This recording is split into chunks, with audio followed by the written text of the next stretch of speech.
सिद्धि बुद्धि प्रदे देवी भुक्ति मुक्ति प्रदायिनी मंत्रपूते सदा देवी महालक्ष्मी नमोस्तुते। महालक्ष्मी नमोस्तुते। जय माँ लक्ष्मी, जय माँ वैभव लक्ष्मी। तो इससे पिछली वीडियो में हमने जानी थी कि किस तरह से माँ वैभव लक्ष्मी का व्रत किया जाता है और संपूर्ण पूजा विधि क्या है। तो आज की इस वीडियो में हम सुनेंगे माँ वैभव लक्ष्मी की कथा। माँ वैभव लक्ष्मी सभी की मनोकामनाएं पूरी करती हैं और सब परिवार सभी के कष्टों को दूर करती हैं। तो आइए सुनते हैं माँ वैभव लक्ष्मी की व्रत कथा। एक नगर था। उस नगर में श्यामलाल और उसकी पत्नी सुशीला अपने 2 बच्चों के साथ आराम से जीवन व्यतीत कर रहे थे। पति पत्नी दोनों ही धार्मिक थे। वे दोनों प्रतिदिन लक्ष्मी नारायण मंदिर में जाते और भक्ति भाव से भगवान विष्णु और महालक्ष्मी की पूजा आराधना करते थे। उनके घर में सभी प्रकार के सुख थे। नगर के लोग श्यामलाल और सुशीला को आदर्श मानते थे और उनकी ईमानदारी तथा भक्ति की प्रशंसा करते थे। समय का चक्र इसी प्रकार चलता रहा, परंतु कर्मों की गति और भाग्य के लिखे को तो कोई नहीं जानता। धीरे धीरे सुशीला का पति श्यामलाल भी बुरे लोगों की संगत में फंस गया। वह प्रतिदिन शराब पीने और पान तंबाकू खाने लगा। धीरे धीरे चरस और गांजा पीने तथा और भी उसमें बहुत सी बुराइयां आ गई। अब वह जुआ भी खेलने लगा। नशे की तरंग में दिन भर जल्दी से जल्दी करोड़पति बनने के सपने देखता रहता। इस चक्कर में उसने अपनी दुकान तक बेच दी और धीरे धीरे करके घर के सारे जेवर ही नहीं बल्कि ऐसा समय आया कि सारे के सारे बर्तन भी बिक गए। अब घर में खाने को भी कुछ नहीं था, परंतु श्यामलाल को तो शराब और जुए की लत ही पड़ गई थी। वह सुबह ही घर से निकल जाता और अपने शराबी दोस्तों के साथ दिन गुजारकर खाली हाथ घर आ जाता। घर आते ही वह सुशीला से लड़ना और क्लेश करना घर में शुरू कर देता और कई बार तो बिना वजह ही बच्चों को मारने पीटने लगता। जिस घर में पति कोई काम ना करता हो और दिन रात कला रहती हो, वहाँ तो कुलक्ष्मी का वास हो जाता है। जिस घर में कभी लक्ष्मी का वास था, उस घर में अब कुलक्ष्मी अपना डेरा जमा चुकी थी। सुशीला जैसे तैसे मेहनत मजदूरी करके बच्चों का पेट भरती और कई बार स्वयं ही भूखी सो जाती। सुशीला इतनी दुख पा रही थी, परंतु फिर भी भगवान और मातेश्वरी महालक्ष्मी जी पर उसे पूर्ण विश्वास था। वह समय निकालकर प्रतिदिन मंदिर जाती और हाथ जोड़कर माँ से पुराने दिन वापस लाने की प्रार्थना करती। एक बार उसे 2-3 दिन तक कोई काम नहीं मिला। वह 2 दिन तक भूखी थी। फिर भी सुबह स्नान करके वह लक्ष्मी नारायण के मंदिर में गई और माँ लक्ष्मी से प्रार्थना करके रोने लगी। उसने रोते हुए ना तो अपने पति की बुराई की और ना ही भगवान को कोई दोष दिया। रो रो कर बस यही कहती रही कि हे माँ, आप मुझे मेरे कौन से जन्म की सज़ा दे रही हैं माँ। बच्चों का भूखा रहना मुझसे नहीं देखा जाता। अब तो कुछ उपाय बतला दो माँ, अब मैं क्या करूँ। मंदिर के पुजारी सुशीला को काफी समय से देख रहे थे। पुजारी जी ने सुशीला से उसके रोने का कारण पूछा। तब सुशीला रोते हुए कहने लगी, महाराज, हमारे घर में सभी सुख थे। मेरे पति की अच्छी खासी दुकान थी और वे बहुत ईमानदार और आपको तो पता है कि धार्मिक भी थे, परंतु अब वे शराब पीने और जुआ खेलने लगे हैं। दुकान और घर का सारा सामान बिक चुका है। आज तो बच्चों ने भी सुबह से कुछ नहीं खाया। घर में अनाज का एक दाना भी नहीं है। सुशीला की बात सुनकर पुजारी जी बोले, बेटी निराश मत हो। सुख और दुख तो धूप और छाया की तरह आते जाते रहते हैं। सुख के बाद दुख और दुख के बाद सुख तो आता ही रहता है, परंतु अब तेरे दुखों का अंत होने वाला है। तू ऐसा कर कि माँ वैभव लक्ष्मी का व्रत कर। मातेश्वरी वैभव लक्ष्मी धन धान्य योग्य संतान और मान सम्मान प्रदान करने वाली माँ है। वे करुणा और दया की साक्षात मूर्ति हैं। तू 11, 21 अथवा 51 शुक्रवारों तक माँ लक्ष्मी का व्रत कर। उनकी कृपा होते ही देखना सब कुछ पहले की तरह सही हो जाएगा। माँ तुझ पर अवश्य ही कृपा करेंगी। पुजारी जी के भजन सुनकर सुशीला को थोड़ा हौसला मिला। वे हाथ जोड़कर पुजारी जी से बोली, किंतु महाराज, आपका कथन तो सत्य है, पर मुझे तो व्रत के विषय में कुछ भी नहीं पता, तो मैं किस तरह से इस व्रत को कर सकती हूँ। सुशीला की भक्ति भावना और श्रद्धा देखकर पुजारी जी ने सुशीला को संपूर्ण शास्त्रोक्त विधान बतलाया। पुजारी जी कहने लगे, बेटी, मातेश्वरी वैभव लक्ष्मी का ये व्रत और पूजन प्रत्येक शुक्रवार को किया जाता है। सर्वप्रथम जितने शुक्रवारों तक ये व्रत करना हो, उसका संकल्प लेकर माँ वैभव लक्ष्मी को मन ही मन प्रणाम करें। स्नान आदि से निवृत्त होकर स्वच्छ धवल वस्त्र पहनकर पूर्व दिशा की ओर मुँह करें और आसन पर बैठें। सामने एक चौकी पर चावल की एक ढेरी लगाकर उस पर पानी से भरा कलश स्थापित करें।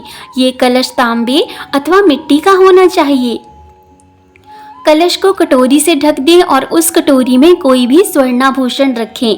सोने का ना हो तो चांदी का आभूषण रखें, और अगर वह भी ना हो तो रुपए का सिक्का रखकर भी पूजा की जाती है। पूजा की विधि बतलाते हुए पुजारी जी ने आगे कहा, बेटी, तुम धन प्राप्ति और पति को सुधारने के लिए ये व्रत कर रही हो, तो मातेश्वरी से प्रार्थना करना कि हे जगत माता, मैंने आपसे आज दिन तक कुछ नहीं मांगा, परंतु माँ, आज मैं मांगने पर मजबूर हो गई हूँ। आज पहली बार मैं आपके समक्ष अपने घर की खुशहाली मांग रही हूँ। माँ, मुझे धनवान बनने की कोई लालसा नहीं है, परंतु फिर भी मुझे जीने के लिए धन की ज़रूरत है, जिससे कि मेरे बच्चे अन्न ग्रहण कर सकें। मेरे बिगड़े हुए पति को फिर से सही रास्ता दिखा दो माँ, उनमें फिर से सुधार करो। पुजारी जी आगे कहने लगे, पुत्री, जिसे संतान की कामना हो वे संतान के लिए, और जो अन्य कार्यों का इच्छुक अपने कार्य की सिद्धि के लिए मातेश्वरी से प्रार्थना करे। प्रार्थना करने के बाद मातेश्वरी के चालीसा का गायन करके मातेश्वरी के यंत्र और चित्र की आरती उतारे। आरती के पश्चात प्रसाद बांटे और स्वयं भी ग्रहण करें। दिन में एक बार सादा सात्विक भोजन करें। इस प्रकार शास्त्रोक्त विधि से व्रत करने वालों की सभी मनोकामनाओं को माँ वैभव लक्ष्मी शीघ्र अतिशीघ्र पूर्ण कर देती हैं। पुजारी जी के मुखारविंद से व्रत की महिमा और विधि सुनकर सुशीला ने उसी समय 21 शुक्रवारों तक व्रत करने का निश्चय कर लिया। उसने उसी समय माँ वैभव लक्ष्मी की तरफ देखकर माँ को मन ही मन प्रणाम करते हुए कहा कि हे माँ, अब मैं एकदम शुद्ध हृदय से आपके ये व्रत करने का संकल्प ले रही हूँ। मेरी सभी मनोकामनाएं पूर्ण करना माँ, मेरे पति को सही रास्ता दिखा देना माँ। उसके उपरांत पुजारी जी को नमस्कार करके और लक्ष्मी नारायण जी की मूर्ति के आगे 21 शुक्रवारों तक ये व्रत करने का संकल्प लेकर सुशीला अपने घर आ गई।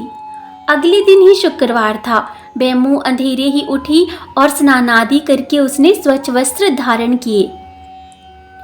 दोपहर को आसन पर पूर्व दिशा की ओर मुँह करके उसने अपने सम्मुख एक चौकी रखी और उस पर चावल की छोटी सी ढेरी रखी और उसके ऊपर तांबे का कलश रखा।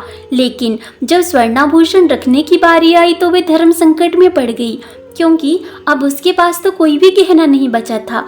अब वो क्या करे? तब उसे याद आया कि उसके नाक में एक छोटी सी कील है जो कि सोने की है, तो उसने उसी को उतारकर उस कटोरी पर रख दिया। और घर में बनाने के लिए खीर तो थी नहीं, ना ही दूध था, ना चावल थे, तो उसने थोड़ी सी चीनी निकालकर प्रसाद के रूप में माँ वैभव लक्ष्मी के समक्ष रख दिया। इस व्रत के प्रभाव से आने वाला पूरा सप्ताह बड़ी हंसी खुशी से बीता। पहले बात बात पर चिल्ला उठने वाला उसका पति अपेक्षाकृत शांत रहने लगा। कोई मारपीट तथा क्लेश घर में नहीं हुआ। इसे सुशीला ने माँ वैभव लक्ष्मी का चमत्कार समझा और मन ही मन उन्हें प्रणाम किया। माँ वैभव लक्ष्मी के प्रति उसकी आस्था इस बात से और भी बलवती हो गई। इस प्रकार शास्त्रोक्त विधि से सुशीला ने 20 शुक्रवार के व्रत पूरे कर लिए। इस बीच कई परिवर्तन हुए थे। उसका पति अपनी दुकान शुरू कर चुका था और उसका कामकाज भी जमने लगा था। अब घर में यदि किसी चीज़ की बहुतायत नहीं थी तो कमी भी नहीं रह गई थी। ये सब माँ वैभव लक्ष्मी के चमत्कार और सुशीला की आस्था तथा विश्वास का ही परिणाम था। 21वें शुक्रवार को सुशीला ने व्रत का उद्यापन किया। उसने 7 कुंवारी कन्याओं को भोजन कराकर दक्षिणा और पुस्तकें दी। आसपास की सौभाग्यवती स्त्रियों में प्रसाद तथा माँ वैभव लक्ष्मी व्रत कथा की पुस्तकें वितरित की। उसने माँ वैभव लक्ष्मी के हर स्वरूप को प्रणाम किया और कहा, माँ आपकी महिमा निराली है। आपने मेरे सारे दुख दूर किए। माँ मेरी सभी मनोकामनाएं पूर्ण कर दी। मेरा उजड़ा घर फिर से बस गया। माँ मेरे लिए तो बिल्कुल ही एक नई जीवन की तरह है। मैं आजीवन आपकी पूजा अर्चना करूंगी और दूसरों को भी आपकी महिमा से अवगत कराकर वैभव लक्ष्मी के व्रत रखने के लिए प्रेरित करूंगी। उद्यापन वाले दिन सुशीला अपने पति श्यामलाल के साथ प्रसाद और वैभव लक्ष्मी व्रत कथा की 51 प्रतियां लेकर मंदिर गई। उन्होंने पुजारी जी को प्रणाम करके अपने दिन फिरने की बात बतलाई। तब पुजारी जी ने कहा, बच्चों ये सभी तो माँ वैभव लक्ष्मी का चमत्कार है। माँ वैभव लक्ष्मी की अपार कृपा से ही ये संभव हुआ है। मैंने कुछ नहीं किया। जो कुछ भी हुआ वह सब माँ लक्ष्मी का ही प्रताप था। मैं तो बस उनका सेवक मात्र हूँ और स्वयं को धन्य मानता हूँ कि इस सत्कार्य हेतु माध्यम के रूप में माँ ने मुझे चुना। आप भी इस शुभ कार्य में सहयोग दो। मातेश्वरी वैभव लक्ष्मी व्रत कथा की अधिक से अधिक पुस्तकें बांटते रहो, जिससे अन्य लोगों को भी इस व्रत को करने के विषय में पता चले और सभी के घर से जितने भी दुख क्लेश हैं वो दूर रहें। तो आज हमने सुनी माँ वैभव लक्ष्मी की व्रत कथा। व्रत कथा के बाद आपको माँ का स्तवन पाठ पढ़ना है, उसके बाद चालीसा पढ़नी है और उसके बाद माँ वैभव लक्ष्मी की आरती करनी है। माँ वैभव लक्ष्मी की कृपा सदा आप सभी के परिवार पर बनी रहे। जिसने भी इस कथा को कहा है और जिसने भी इस कथा को सुना है, माँ वैभव लक्ष्मी उनकी सभी मनोकामनाएं पूर्ण करें। जय माँ लक्ष्मी, जय माँ वैभव लक्ष्मी। तो मिलते हैं फिर एक और नए विषय के साथ, एक और नई जानकारी के साथ। तब तक आप सभी अपना और अपनों का ख्याल रखिए। जय माता दी।